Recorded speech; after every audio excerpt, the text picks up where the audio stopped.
Hola, ¿qué tal están? Bienvenidos. Comentario o reseña del libro titulado Hannah Arendt, Cartas del recuerdo para los amigos, del que es autora Olga Marís Duarte. Olga Marís Duarte pues es doctora en filosofía por la Universidad Maximilian de Múnich y licenciada en traducción e interpretación por la Universidad Complutense de Madrid. Es autora del ensayo titulado Una poética del exilio, Hannah Arendt y María Zambrano, y de los textos dramáticos Fractales de una guerra en primavera y La doble vida de Virginia Woolf. Colabora con diversas publicaciones de divulgación filosófica y en la revista de la Fundación María Zambrano. Realmente es un libro digno de leer, es un libro extraordinario, con una densidad filosófica realmente tremenda, en la que la autora demuestra su habilidad y sus grandes conocimientos en relación con Hannah Arendt, con Jaspers, con Heidegger, etc., y en general con toda la erudición filosófica, y realmente pues tiene una profundidad muy notable. En este vídeo solamente voy a comentar algunas cuestiones en relación con la importancia de las cartas en la vida de Hannah Arendt, de esta gran politóloga y filósofa política y filósofa en general, y por supuesto voy a centrarme en algunos aspectos nada más. Realmente Hannah Arendt tuvo muchos amigos filósofos y pues realmente también es verdad que tuvo una vida bastante agitada y escribió cartas durante toda su vida a mujeres y hombres de Europa, de Israel, de Estados Unidos, en idiomas distintos, como dice la propia autora Olga Amarís Duarte. Realmente además las escribió en idiomas distintos, como son alemán, inglés y francés, incluyendo con gran desenvolvimiento conceptos en hebreo, latín y griego. En ese sentido, como señala también la autora del libro, el archivo de Marbach am Neckar en Alemania y la Biblioteca del Congreso de Estados Unidos en Washington guardan centenares de cartas de Arendt dirigidas a filósofos como Karl Jaspers, Martin Heidegger, del que fue amigo y amante también, Gunther Anders, a su marido Henry Blücher, a sus amigos intelectuales judíos Kurt Blumenfield, Gerson Scholem, Walter Benjamin, a los escritores Hermann Brock, V. Johnson, Alfred Katzin y también, como no, a las amigas, a la periodista Charlotte Berat, a Rose Feitelson, editora y pulidora del inglés germanizado, de las grandes obras arendtianas, etcétera, etcétera. Realmente, efectivamente, las cartas de Arendt pues manifiestan la personalidad de esta gran filósofa y esto se observa porque no acepta las medias tintas, no acepta, diríamos, no decir todo lo que piensa, porque la propia Hannah Arendt insistía en la importancia del libre pensamiento. Y en ese sentido, pues el corpus epistolar arendtiano es realmente muy profundo y además entremezcla cosas de su propia vida personal, particular, privada, con cómo va desarrollando sus propias obras, y de hecho las cartas le sirven en bastantes ocasiones para redefinir o replantear sus propias obras filosóficas, su propia producción escrita como filósofa. También ella está atenta a todo lo que sucede en la realidad de su tiempo y en ese sentido, como dice la autora del libro, Arendt recorta, pega y hilvana poemas en diversos idiomas, notas de prensa, los propios pensamientos adheridos al vuelo en el borde de una servilleta con manchas de café, gotas de tinta y quemaduras de cigarrillo. En ese sentido, diríamos que ella no es una pensadora, Hannah Arendt me refiero, sistemática, es más bien asistemática, pero es muy reflexiva y tiene una gran capacidad de lectura y sobre todo una gran capacidad de escribir con mucha soltura, con mucha profundidad y de una manera pues muy matizada, y eso se nota también en sus cartas, no solamente en sus obras escritas, como Los orígenes del totalitarismo, La condición humana y otras obras, otras grandes obras que escribió Hannah Arendt. También está La banalidad del mal, etcétera, y otros escritos. En ese sentido, se puede observar, por ejemplo, uno de los textos de Arendt, que dice así: la única metáfora posible que puede concebirse para la vida del espíritu es la sensación de estar vivo. Sin el soplo de vida, el cuerpo humano es un cadáver. Sin el pensamiento, el espíritu humano está muerto. En efecto, bellas palabras, bellas líneas de una de las cartas de Hannah Arendt. También pues realmente pues envió cartas a Hannah Arendt, a Walter Benjamin, y bueno, pues también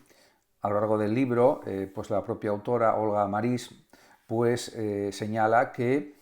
los padecimientos de los filósofos, de los escritores, también intervienen o también, diríamos, tienen sus consecuencias en el estilo literario de cada filósofo o de cada escritor, y se pone un ejemplo en el libro, concretamente en el que, pues, precisamente la autora del libro dice, Olga Marís Duarte dice lo siguiente, o escribe lo siguiente: Walter Benjamin dirá al respecto que el asma de Marcel Proust se encuentra unido con tal intensidad al arte del novelista francés que siempre quedará la duda de si fue el propio arte quien se encargó de crear semejante insuficiencia respiratoria. Solo así, sigue diciendo la autora del libro, en el ritmo quebrado de la sibilancia, pudo Proust descargar las pesadillas del recuerdo en un torrente de páginas. De ahí que el lector de En busca del tiempo perdido corra el feliz peligro de asfixiarse. Una escritura muy poética, muy matizada, muy detallada, muy descriptiva, la de la autora del libro. En ese sentido, pues en esta introducción pues, está explicando esta serie de cuestiones, la propia autora,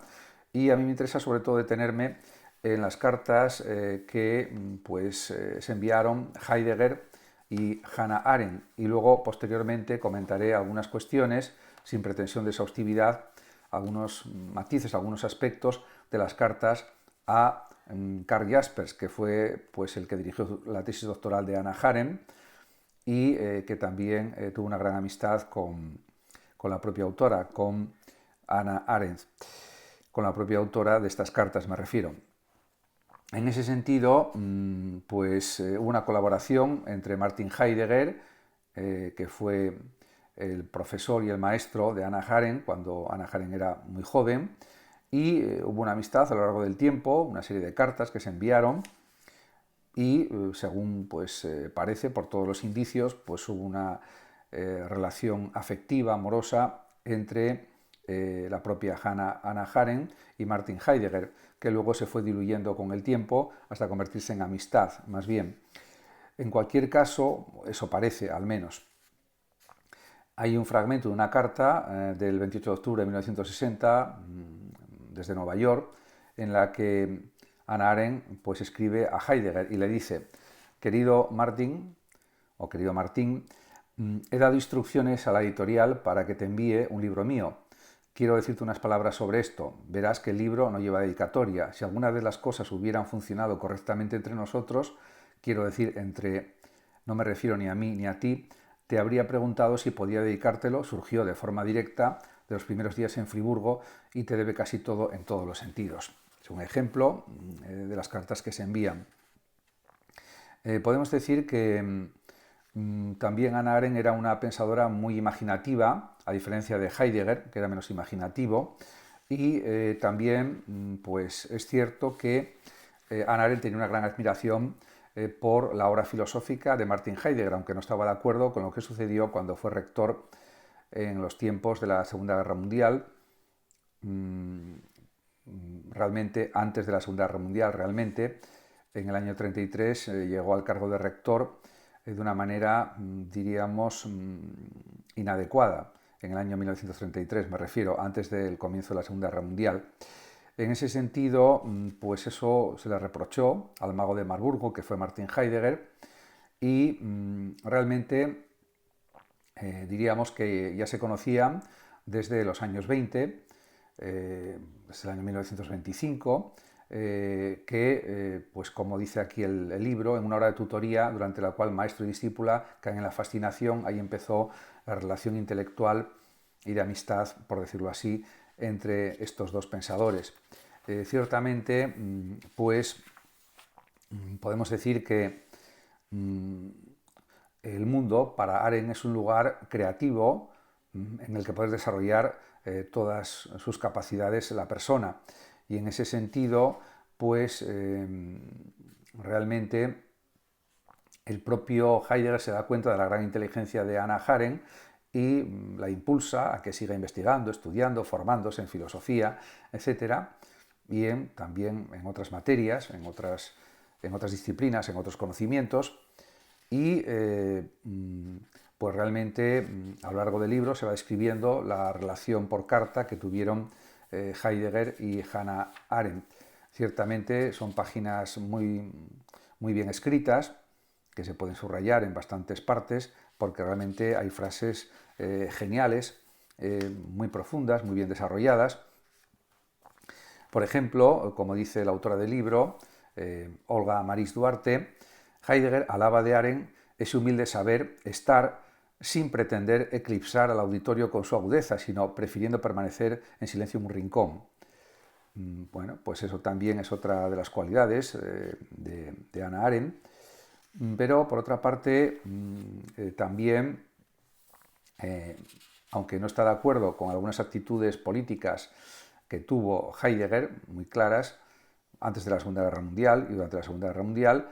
en parte pues reconoce el genio de Heidegger y su contribución a la filosofía, que es enorme, ciertamente. Pensando en el libro Ser y Tiempo y en otras grandes obras que él escribió sobre Kant y otros grandes filósofos, el propio Heidegger, pues realmente eso es reconocido también por la propia Hannah Arendt. Por otra parte, también quiero comentar algunos aspectos, algunas cuestiones del último capítulo del libro, que es Cartas a Karl Jaspers, porque yo diría que ahí se observa que hay una mayor sintonía intelectual y en cuanto a su amistad entre realmente Hannah Arendt y Karl Jaspers. Ambos se respetan profundamente, se admiran profundamente, y en ese sentido eso se nota en la correspondencia, ya que la correspondencia entre Karl Jaspers y Hannah Arendt está compuesta por 433 cartas y pues realmente es la prueba de una amistad que se mantiene a través del tiempo, porque de hecho Karl Jaspers fue el director de su tesis doctoral, de la tesis doctoral de Hannah Arendt, y realmente pues eso es importante para la propia filósofa. En ese sentido, pues las cartas continúan a lo largo de su vida, desde que se conocen hasta la muerte de Karl Jaspers en 1969. De hecho, el discurso fúnebre lo leyó, lo redactó de la propia Hannah Arendt ante la tumba del gran pensador que fue y psiquiatra pues, Jaspers, Karl Jaspers. Realmente los dos eran lectores de Michel de Montaigne, por ejemplo, de los ensayos de Michel de Montaigne, y en ese sentido pues se comentaban cuestiones académicas de cómo iban sus obras y de hecho se realizaban a veces críticas positivas de cómo podían mejorar en su producción filosófica, en su pensamiento, el uno al otro, siempre desde una admiración profunda a la labor de los dos por parte de cada uno. En ese sentido, pues diríamos que él reconoce que Hannah Arendt fue su alumna más brillante y, por lo tanto, pues está atento a las nuevas obras que va escribiendo y que va publicando. Y en ese sentido, por ejemplo, como dice la autora del libro, pues Olga Maris Duarte,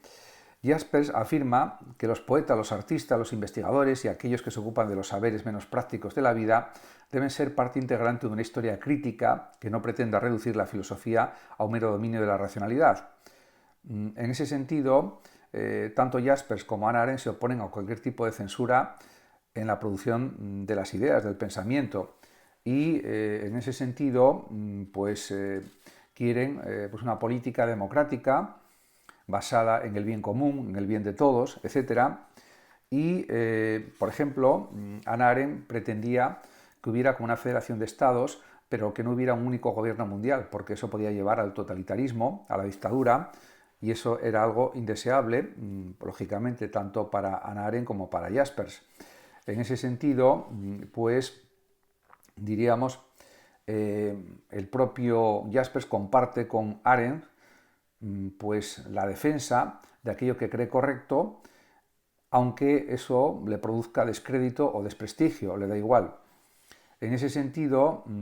la libertad para ellos es superior a la propia reputación. Por otra parte, pues también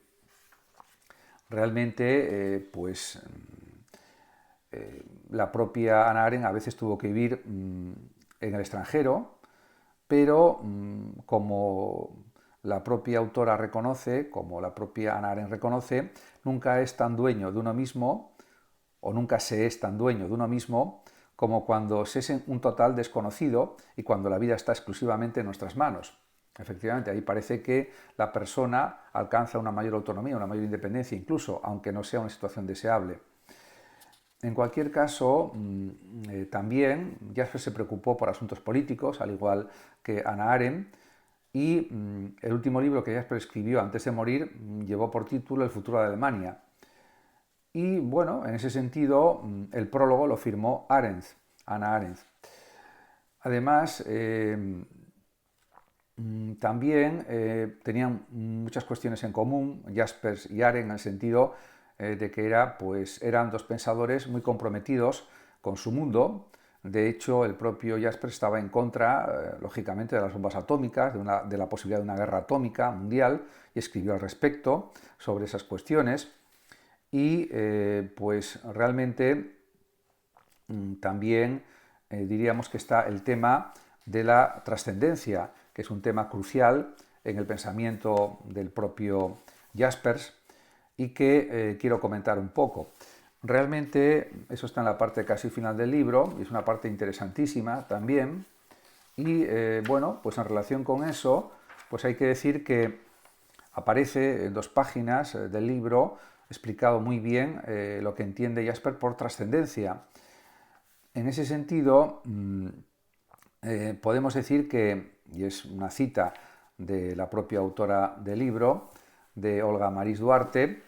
dice: la fe de Jaspers es la del filósofo, está anclada en la fuerza del pensamiento, como único modo para alcanzar la libertad total y la plena realización del ser. La trascendencia de Jaspers, siguiendo la tradición del amor intellectualis de Spinoza, o el amor intelectual de Spinoza, es la forma que tiene el individuo de entrar en comunicación con la realidad absoluta. Este es el concepto central, la realidad absoluta, superando así su sentimiento de eterno abismamiento y de insuficiencia.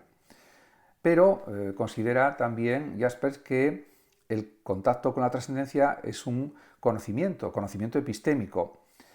y supera las barreras de la circunstancia,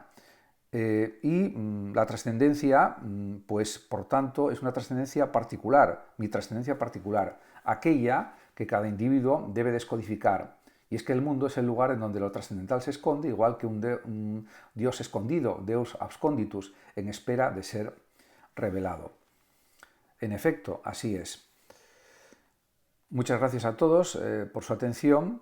y hasta mi próximo vídeo. El que lo desee puede compartir este vídeo, darle like o suscribirse a mi canal de YouTube. Hasta siempre.